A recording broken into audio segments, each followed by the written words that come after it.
François Fillon a changé de branche et fait désormais partie du conseil d'administration du groupe russe Sibur, qui a annoncé la nouvelle jeudi 23 décembre en publiant une liste actualisée des membres de leur conseil d'administration.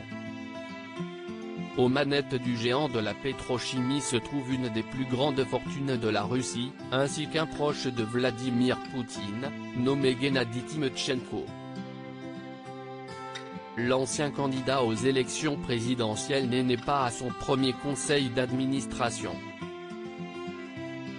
À la fin du mois de juin, François Fillon rejoignait le conseil administratif d'une autre compagnie russe qui s'occupe des gisements d'hydrocarbures à l'intérieur et à l'extérieur du territoire russe. L'ancien Premier ministre français ne rebondit somme toute pas trop mal, après avoir été dans de beaux draps suite à l'affaire des emplois fictifs, qui impliquait également sa femme Pénélope. Une reconversion forcée par des poursuites judiciaires ayant anéanti sa carrière politique depuis les déboires judiciaires ayant mis un terme forcé à sa carrière politique, François Fillon officie également en France où il a créé un cabinet de conseil qu'il dirige depuis 2017.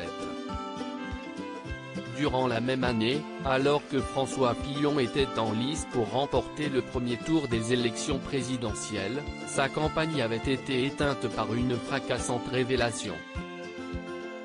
Entre 1998 et 2013, l'ancien membre des Républicains avait attribué à sa femme Pénélope un emploi fictif, qui lui aurait permis de toucher plus d'1 million d'euros, détournés des caisses de l'État.